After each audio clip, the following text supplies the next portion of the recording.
இயற்கையை மருந்து சேனலுடைய மேலும் பல பதிவுகளை தெரிந்து கொள்ள இந்த சேனலை சப்ஸ்கிரைப் செய்யவும், பெல் பட்டனை அழுத்தவும். மேலும் மருத்துவரின் ஆலோசனை பெற இந்த வீடியோவில் உள்ள எண்ணிற்கு தொடர்பு கொள்ளவும். இயற்கை மருந்து நேயர்களுக்கு வணக்கம். நான் உங்க பதகன் பேசுகிறேன். இன்றைக்கி நாம் சித்த வைத்தியர் ஐயா மணி அவர்களை சந்திக்க வந்திருக்கோம். என்ன பிரச்சனைக்கு அப்படின்னு பார்த்தீங்க அப்படின்னா, பல தாய்மார்களோட அல்லது தாய்மார்களாக ஆகணும்னு ஆசைப்படுறவங்களோட கனவை நிறைவேற்றுற மாதிரியான ஒரு பிரச்சனைக்கு தீர்வை தேடி தான் நம்ம ஐயாவை தேடி வந்திருக்கிறோம். என் பின்னாடி இருக்கிறது பார்த்தீங்கன்னா இலந்தை மரம், காட்டு இலந்தை மரம். இதிலேருந்து தான் அந்த மருந்துன்னு சொல்லியிருக்கிறாரு. ஸோ அது என்ன மருந்து, அதை எப்படி செய்யணும், எப்போ பயன்படுத்தணும், எப்படி பயன்படுத்தணும்னு எல்லா டீட்டெயிலையும் கேட்டு உங்களுக்கு நான் தெரியப்படுத்த போகிறேன். ஸோ தொடர்ந்து வீடியோவை பாருங்கள். வாங்க வீடியோக்குள்ளே போகலாம். நாட்டுக்கு நாடு உலகம் பூரா பார்த்திங்கன்னா கருத்தரித்தல் மையம் அப்படின்ற பெயரில் ஒரு மாவட்டத்துலேயும் 10 மையங்கள் இருக்குது. அங்கே போய் லட்சக்கணக்கில் பணத்தை கொடுத்தும் குழந்தைகள் முழுமையாக கிடைக்கிறதில்ல. நிறைய பேருக்கு பல பணம் தான் விரயமாகுது. ஒரு குடும்பத்துக்கு வாரிசு அப்படின்னு கோயிலாக போய் தொட்டில் கட்டுறாங்க, என்னென்னவோ செய்கிறாங்க. ஆனாலும் கடைசி வரைக்கும் நிறைய பேரோட கனவுகள் நிறைவேறாமல் இருக்குது. ஆனால் ஐயா சொல்கிறாரு, என்கிட்ட 15 வருஷம் 17 வருஷமாக குழந்தை இல்லாதவங்க வந்தாங்க. நான் ரொம்பலாம் எதுவும் மெனக்கடலைங்க. என் பின்னாடி இருக்கிற இந்த இலையை மட்டும் கொடுத்து இதை இப்படி சாப்பிடுங்கன்னு சொல்லி அனுப்பி விட்டேன். அடுத்த வருஷமே குழந்தையோடு வந்தாங்க அப்படின்னு சொல்கிறாங்க. கேட்குறதுக்கே ரொம்ப சந்தோஷமாக இருந்தது. ஏன்னா லட்சக்கணக்கில் செலவு பண்ணியும் குணப்படுத்த முடியாத பிரச்சனைகளை கூட நம்மளுடைய சித்த வைத்தியத்தில், அதுவும் குறிப்பாக தமிழ் சித்த வைத்தியத்தில் ரொம்ப எளிமையாக சரிப்படுத்திடலாம் அப்படின்னு ஐயா சொல்கிறாரு. ஸோ அது என்ன, அது எப்படி பயன்படுத்தணும்னு என்னென்ன தகவல் உங்களுக்கு தேவைப்படுமோ அதெல்லாம் நான் கேட்டு நான் சொல்கிறேன். ஐயா வணக்கங்க. ஐயா வணக்கம். வணக்கம் வணக்கம் ஐயா. இந்த இலந்த மரத்தை பற்றி நீங்கள் ரொம்ப அற்புதமான தகவலை சொல்லிட்டு இருந்தீங்க. ஸோ மக்களும் தெரிஞ்சுக்கணும்னு ரொம்ப ஆர்வமாக இருக்காங்க. நீங்கள் அதை பற்றி சொல்லுங்க ஐயா. ஐயா, இழந்ததை கொடுக்கக்கூடியதுதான் சாமி இழந்த மரம். அதாவது எத்தனையோ தாய்மார்கள் இன்னைக்கு குழந்தை இல்லாமல் ஏங்குறாங்க. அவங்களுக்கெல்லாம் அற்புதமான ஒரு கருவை உண்டு பண்ணக்கூடிய சக்தி இந்த இழந்த இலைக்கிட்ட இருக்குதுங்க ஐயா. இழந்த இலை ஒரு கைப்பிடி. ஐயா ஒரு நிமிஷம். இன்னைக்கு பெரும்பாலும் நிறைய பேர், அதான் நம்ம தாத்தா பாட்டிலாம் 10-15 பெற்று போட்டுட்டே இருந்தாங்க. இன்னைக்கு இந்த குழந்தை இல்லாமல் போகிறதுக்கு என்ன காரணம்னு நீங்கள் நினைக்கிறீங்க? உடல் உஷ்ணமாகத்தான் இங்க. உடல் உஷ்ணம். அதாவது நாள்பட்ட மாதவிடாய். அது அந்த நாள்பட்ட மாதவிடாய் அதனால வர பிரச்சனை தான். கர்ப்பப்பையில அவங்களுக்குள்ள ஒரு சுருக்கம் ஏற்பட்டுரும். அந்த சுருக்கம் கருவை தங்க விடாது. இந்த இழந்த இலை அந்த சுருக்கத்தை எடுத்து கருவை தங்க வைக்கும். ஒரு அற்புதமான ஒரு மகா மூலிகை இது. சரிங்க. இந்த இழந்த இலையை இப்போ இழந்தன்னா நாங்கள் கிராமப்புறங்கள்லாம் சின்ன தரையில் படர்ந்து இருக்கும், குட்டி குட்டியாக பழம் இருக்கும். அந்த இழந்த தான் பயன்படுத்தணுமா, இல்லை இந்த காட்டில் வளரக்கூடிய இந்த மாதிரி இழந்த மரத்தினுடைய இலையை தான் பயன்படுத்தணும். ஆமாம். ஓகே. எவ்வளவு இலைகளை பயன்படுத்தணுங்க? ஒரு கைப்பிடி இலை போதுங்க. இந்த அளவுக்கு இலை போதுங்களா?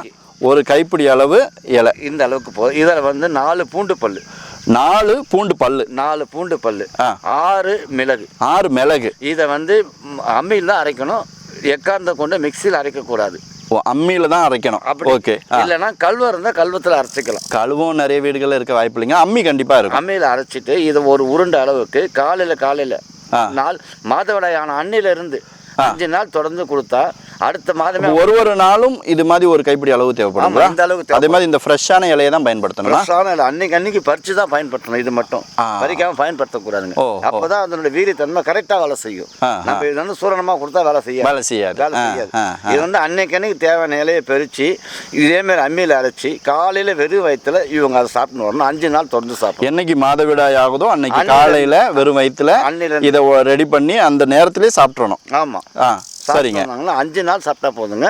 எப்படியாப்பட்ட கரு நின்று கலைஞ்சாலும் கலையாம நிறுத்திடும்.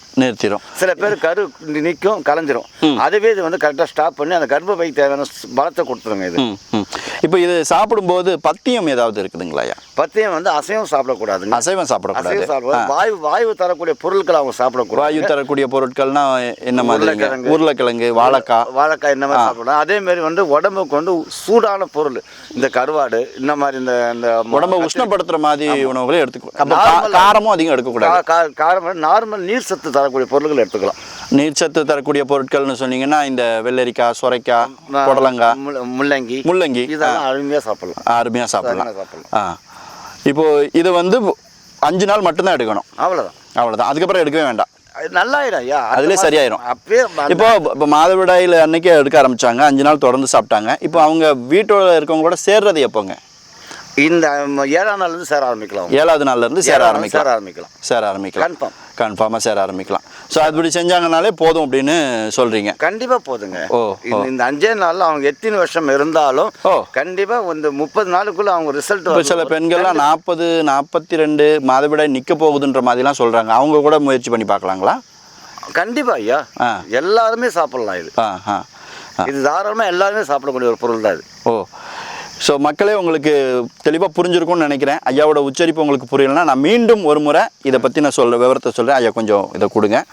இதை பாருங்கள், இந்த மாதிரி இலை. இந்த இலையை பறிக்கும்போது நீங்கள் கவனிக்க வேண்டிய ஒரு விஷயம் என்னென்னா, இந்த இதுக்கு கீழே ஒரு கொக்கி முள் மாதிரி இருக்கும். நீங்கள் ஜாக்கெட்டில் மாட்டுற கொக்கி முள் மாதிரி பின்னாடி இருக்கும். ஸோ கொஞ்சம் ஆர்வ குளரில் போனீங்கன்னா அப்படியே அந்த கையில் வந்து அது குத்திரும். அதனால் ரொம்ப கவனமாக க்ளவுஸ் அந்த மாதிரி ஏதாவது போட்டு பாருங்க. இலை வந்து பார்த்திங்கன்னா நல்ல முழுமையான இலைகளாக இருக்கணும். இந்த பூச்சி சாப்பிட்டது வச்சது அந்த மாதிரி இருக்கக்கூடாது. பாருங்கன்னா இந்த மாதிரி முழுமையான இலையாக இருக்கணும். அதுக்கு பதிலாக நீங்கள் இப்போது இந்த இலையை பார்த்தீங்க அப்படின்னா ஓட்டையாக இந்த மொசக்கொட்டான் பூச்சின்னு சொல்லுவாங்க, வண்ணத்து பூச்சியோட இது மற்ற இதெல்லாம் வந்து அது சாப்பிட்ருக்கும். இந்த மாதிரி இலைகளெல்லாம் பயன்படுத்தாதீங்க. நல்ல முழுமையான இலை, அதில் எந்த விதமான புள்ளிகளும் இல்லாமல் பார்க்கறதுக்கு நல்லா ஃப்ரெஷ்ஷாக இருக்கணும். இந்த மாதிரி இருக்கிற இலைகளை வந்து பயன்படுத்துங்க. இந்த மாதிரி இலைகளை பயன்படுத்துங்க. உங்களோட கைப்பிடிக்கு ஒரு கைப்பிடி அளவு எடுங்க.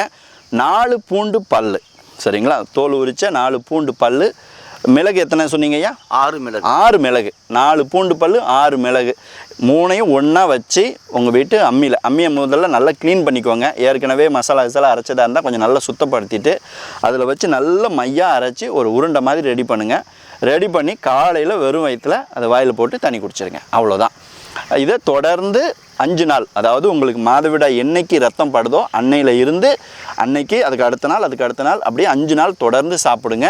அப்புறம் ஒரு 2 நாள் கேப் விட்டு 7வது நாளில் இருந்து நீங்கள் உங்கள் வீட்டில் இருக்கவங்களோட சேர ஆரம்பிச்சுக்கலாம்.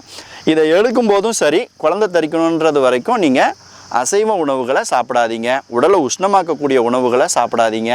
வாயு தொழிலாளர்களை உண்டாக்கக்கூடிய உணவுகளையும் சாப்பிடாதீங்க.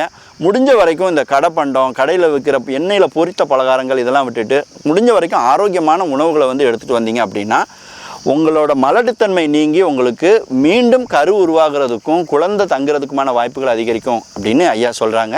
ஐயா சொன்னதையே தான் நான் திருப்பி சொல்லியிருக்கிறேன். ஏன்னா அவரோட உச்சரிப்பு ஒரு சில பேருக்கு புரியாமல் இருக்கலாம். கமெண்ட்டில் வந்து நீங்கள் கேட்பீங்கன்றதுனால தான் நான் மீண்டும் ஒரு முறை வந்து இதை சொல்லியிருக்கிறேன். ஸோ இந்த தகவல் கண்டிப்பாக உங்களுக்கு ரொம்ப ரொம்ப பயனுள்ளதாக இருக்கும் அப்படின்னு நான் நம்புகிறேன். இது தொடர்பான ஏதாவது சந்தேகங்கள் இருந்தது வச்சது அப்படின்னா கீழே இருக்க நம்பர்லேயோ கமெண்ட்லேயோ நீங்கள் தெரியப்படுத்துங்க. இந்த இலைகளை கண்டிப்பாக ஃப்ரெஷ்ஷாக பறித்து தான் நீங்கள் பயன்படுத்தணுமே தவிர இதை காய வச்சு பொடி பண்ணி அப்படியெல்லாம் செஞ்சால் வேலைக்கு ஆகாது, சரிங்களா? இதில் உயிர்த்தன்மை இருக்கும்போதே நீங்கள் பயன்படுத்தினா தான் உங்களுக்குள்ளே ஒரு உயிர் வந்து உருவாக ஆரம்பிக்கும். காய்ந்த இலைகளை பயன்படுத்தலாமா, கடையில் விற்கிற பொடியை வாங்கி பயன்படுத்தலாமான்லாம் தயவு செய்து கேட்காதீங்க, பயன்படுத்தவும் கூடாது. அப்படி பயன்படுத்தினீங்கன்னா அதால் வேறு ஏதாவது மருத்துவ பலன் கிடைக்கலாம். பட் குழந்தைக்கான பலன் வந்து கிடைக்கிறதுக்கான வாய்ப்பு வந்து ரொம்ப ரொம்ப கம்மி. ஐயா ரொம்ப ரொம்ப அற்புதமான தகவல் சொன்னீங்க. கண்டிப்பாக இது பல குடும்பங்களோட வாரிசுகளை உருவாக்கும் அப்படின்னு நான் நம்புகிறேன். இதே மாதிரி மக்களுக்கு இன்னும் நிறைய தகவல்களை நீங்கள் சொல்லணும், நிறைய மக்கள் பலனடையும் நான் ஆண்டவனை வேண்டிக்கிறேன். இந்த தழையை நம்பி சாப்பிட்டா 100% ஜெயிக்கலாம் சாமி. அவங்க 100%. உங்கள் வார்த்தையே ரொம்ப சந்தோஷமாக இருக்குதுங்க. உங்கள் வாக்கு பலிக்கணும், இந்த மருந்து பலன் கொடுக்கணும் நான் கடவுளை வேண்டிக்கிறேன். கண்டிப்பாக. ஆமாம், மீண்டும் இன்னொரு வீடியோவில் அற்புதமான மருத்துவ தகவல்களோட மீண்டும் உங்களை சந்திக்கிறேன். நன்றி, வணக்கம். நன்றிங்கய்யா. நன்றி.